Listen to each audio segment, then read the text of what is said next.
Okay, I think I can hear you. Mary Hima, can you hear me okay? Sure, I can Yes? hear you. All right. Okay, we're in business now. Well, thank you so much. I appreciate you working late to stay on the line with us and do this Instagram live.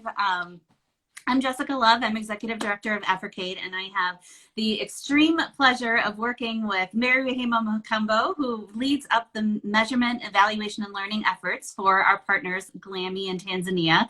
And she's here today to talk to us about just a really clever, smart radio program that the GLAMI team put into play to kind of mitigate some of the effects of COVID on the programming. Mary Hima, why don't we, before I dive in, can you introduce yourself, tell us a little bit about how you came to GLAMI and what you do there, and then maybe how you guys came to the idea of a radio program of all activities. Okay, hi everyone. So, my name is Maira Nkumbo. I'm a KISS alumni from Cornerstone Leadership Academy, one of the partner schools. Well, I joined AfricAid team as staff member on 2018 as a data entry intern. Then on 2019, I got promoted. Then I became a male assistant. Then I luckily got promoted again on 2020.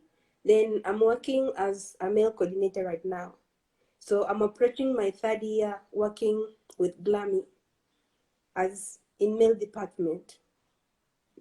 So I came, I didn't have any idea about the radio program until we faced the corona pandemic, the global pandemic. So that is when we came with the idea of the radio program. First, I would like to thank the Australian government for funding us, for funding the project. We are really grateful that they did that, because on that time we had no hope that we can still reach our scholars out there when they were from holidays. So the idea of the radio came from the managers, the program manager, the Binti and the KISA manager. They thought it would be a good idea to still access the scholars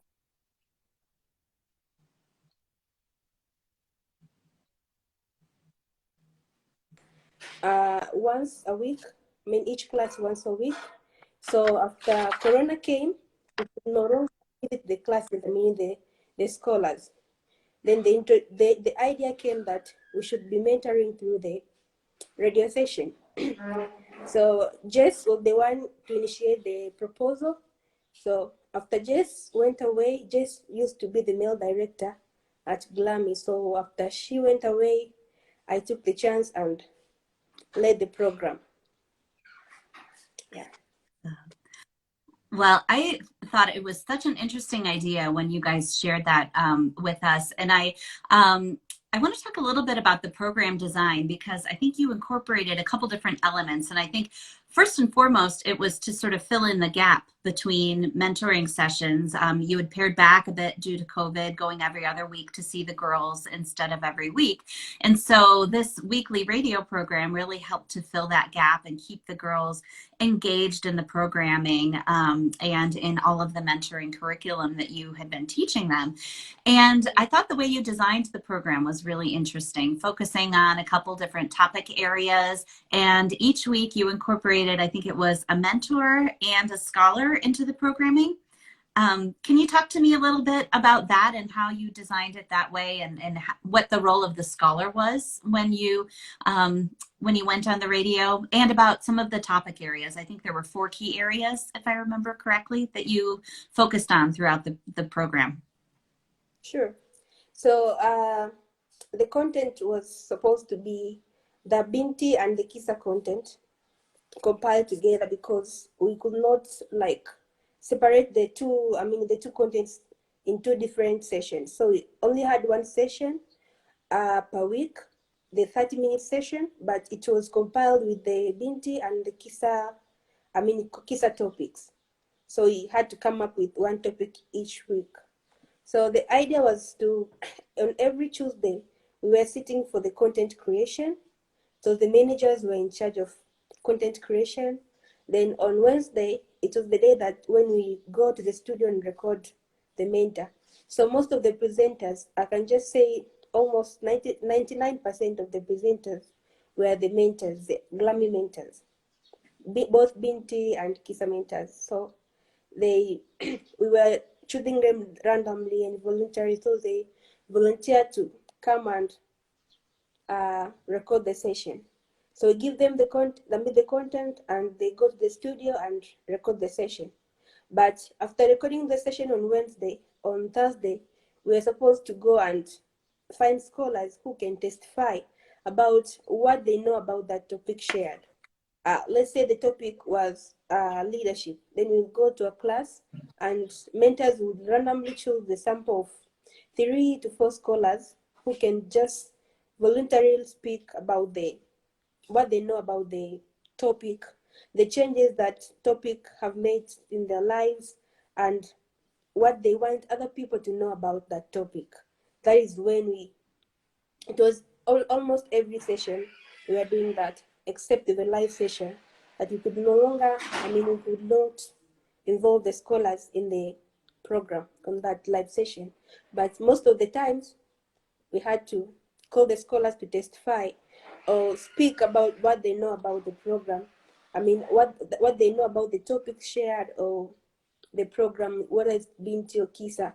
It depends on the topic that was shared on that day. Yeah. Interesting. You also did, I think, at least one live session. I think the plan was to do more, but can you tell me what happened that was surprising when you did your very first live session? What happened? Yeah. So we did the live session on the fourth session. It was after the menstruation topic. So we decided that to recap with everyone that was catching up on the way. Let's say the people who happened to miss the first and second sessions could get something out of that recap session. So we decided to conduct the live session. So at first we had really low expectation about the session. We were worried, like, what if people want to make phone calls? What if they won't participate in the live session? So I was worried that they may not come because the program was new. It was just the fourth session. But our worries were covered up with a joy because uh, as soon as we started the live session, we received a number of series of phone calls and text messages, which we could not accommodate them because it was a lot of phone calls interrupting when when the presenter was speaking, answering other questions. Then you had to respond to other phone calls and text messages. So I received a lot of blame that why I'm not picking my phone call and why are you picking at the other phone call. So it went like that. But I'm glad that the show, the session revealed that we have a lot of, people listening to our program, to our session, and we came to realize that it made a lot of impact, not only to our scholars, but rather to the community members and other people out there. Yeah. Yeah. I just think that's so great because I know you launched the program to reach the girls, but you reached so many more people. I mean, I think I heard stories of, especially during that live session with the phones jamming. I mean, that must have felt incredible to know so many people were listening and calling in and wanting to ask questions. I think I even heard one story about a father calling in to ask about his daughter's period and how he can support her. I mean, I'm putting you on the spot a little bit, but were there any other questions that sort of surprised you that came in maybe from community members and not necessarily from scholars? Well, the most surprising questions were from men asking about menstruation. So we also came to realize that menstruation topic touched a lot of people. I think most of our audiences were so much interested with the menstruation topic that we came to realize that there is a need to make another session and answer the rest of the question that were asked about the menstruation.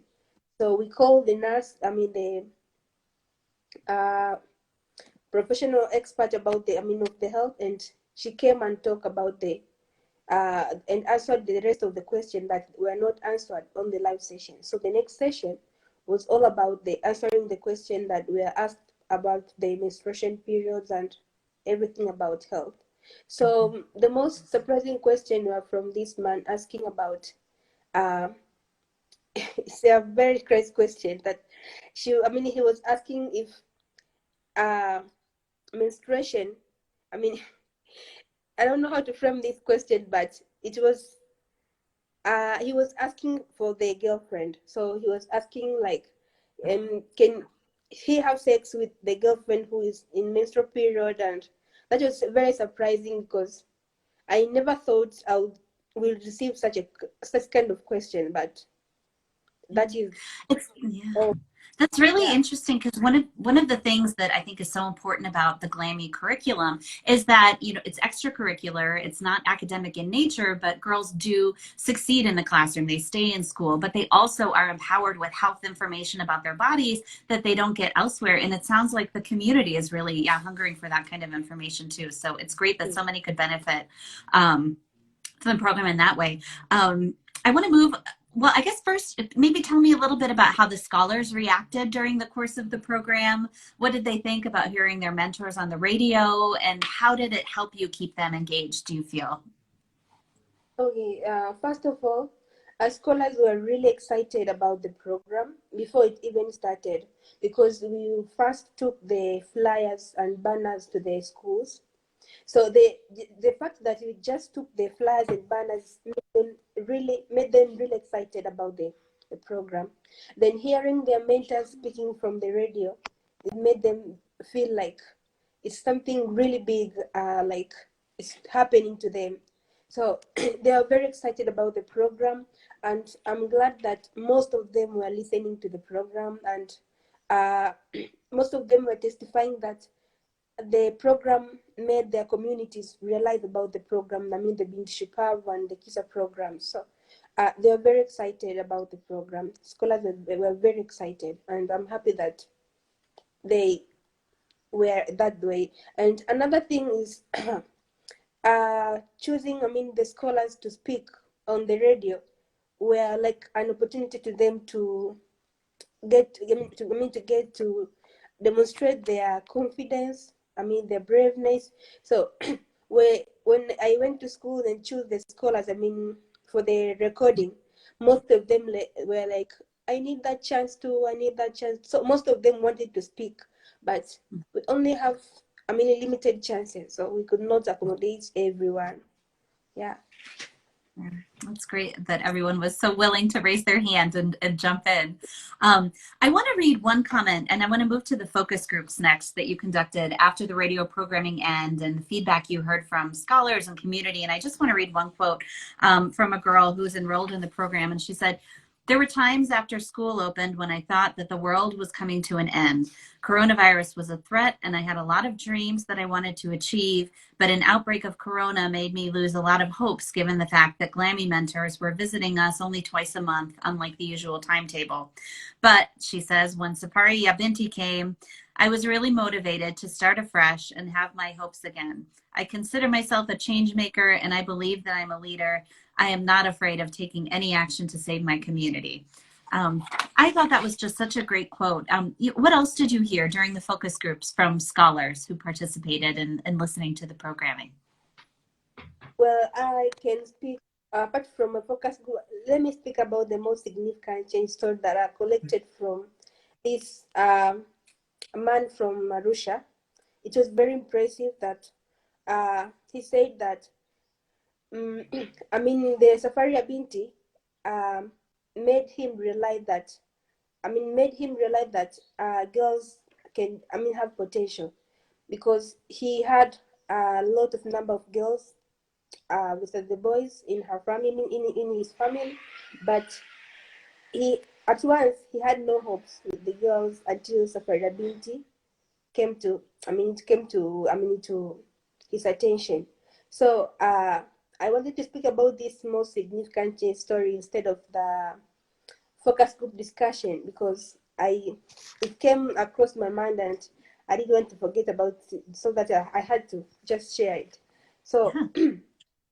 so that man, I mean, he impressed me because I never thought that a big man like him could say such a sentence, that he never believed in a girl at first, but right now he believes in girls and he's willing to take, I mean, his girls to school and support them until they finish their education. That was very impressive. Yeah. It really was. I mean, you shared from the most significant change stories and some other quotes.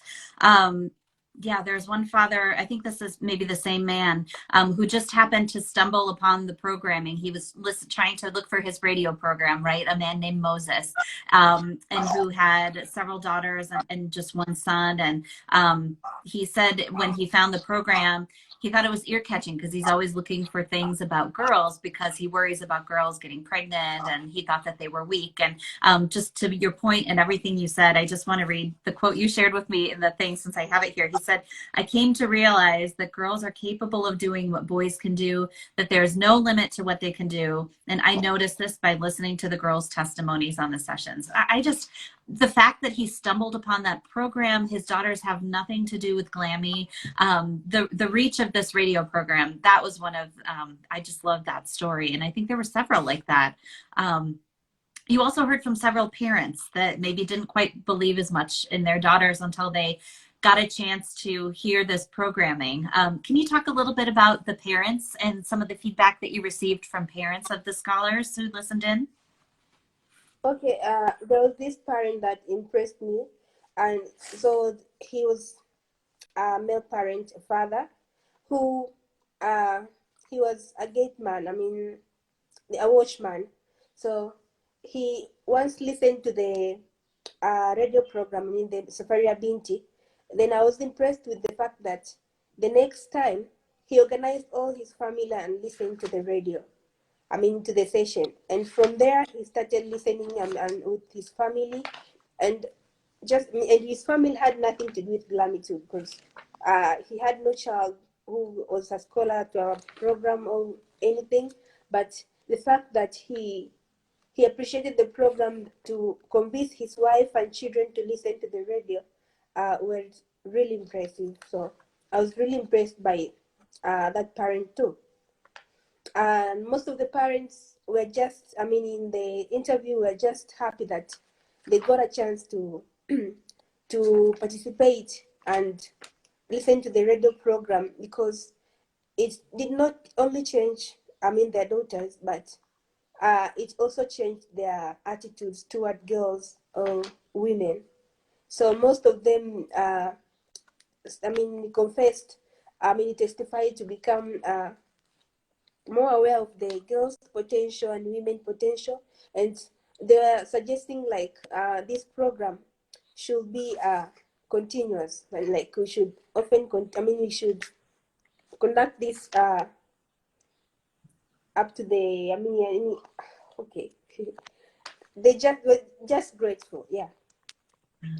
They love the content and want to see it go. I mean, I think, gosh, it would be incredible if we could find funding to broadcast through a larger region. I mean, right, this program broadcast in Arusha and Moshi. I think the listener area based on population is probably around 2 million people or so, we've estimated, based on population, that would have had the chance to possibly listen. And wouldn't it be incredible to get this kind of content that has resonated so much with girls and with their parents and the community out to a wider audience? I think that would be really remarkable. Well, I guess I just want to, kind of wrap things up, but I definitely want to hear, are there any other stories or things that came out of conversations or focus groups, maybe even conversations amongst the staff about surprising feedback that you heard? And I want to read one more quote before we go to from one of the parents, but are there any other stories that you can think of to share that really stayed with you about the radio programming and what it meant to the people who listened to it? Okay, yeah, I was also happy to hear that we did not only impact the target that we had, because our target was at first we targeted to, to impact all, all the regions in Tanzania, but because of the limited funds that we had to conduct in 2 regions. But the impressive fact is that not only 2 regions that were listening to the radio. So I received a number of phone calls from outside Arusha and Kilimanjaro.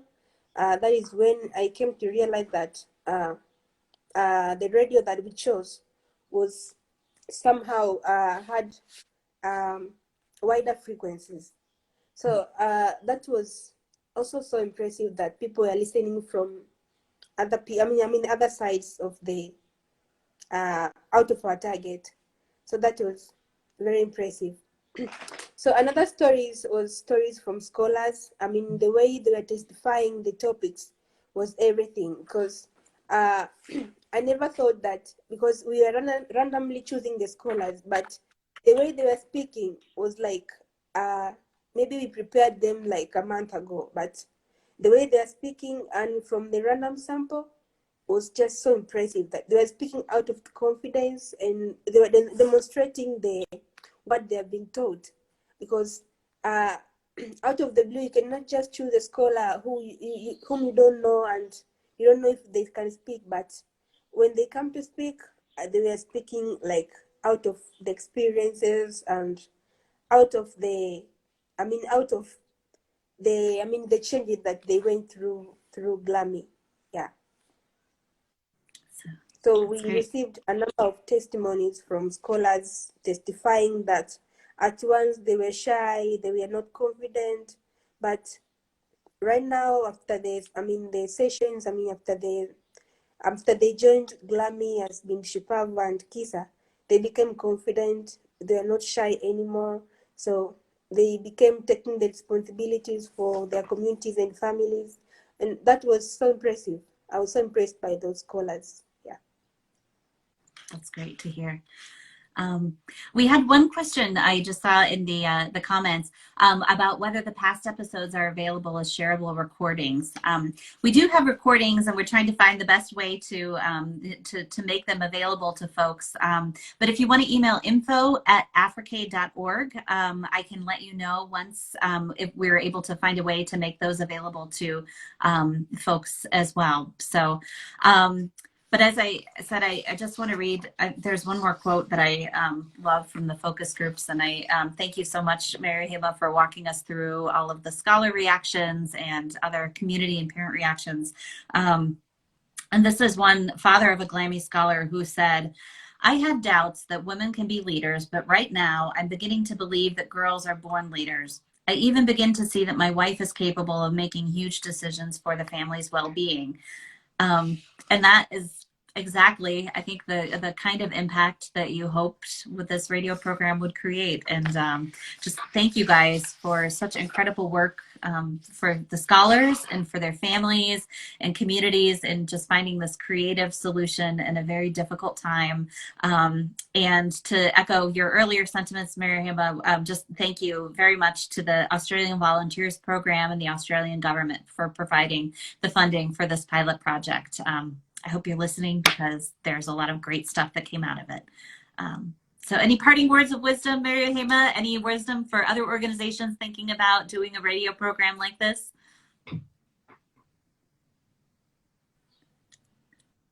Did you ever think you'd be producing a radio show in your role, measuring data and evaluating it all? Maybe, yeah. All right. Well, we'll be back. Maybe. Yeah. So, well, thank you very much. I so appreciate your time. And thank you to everybody who tuned in, and let us know what you think of these. This is our second Instagram Live. We're hoping to do maybe one a month or so, just to connect folks to the work if you think it's helpful. So let us know what you think. info@africaid.org, or drop us a line in the comments on this recording. But thank you all for being here. We really appreciate it. And Maira, thank you so much. You're welcome. Okay. Bye-bye. Bye.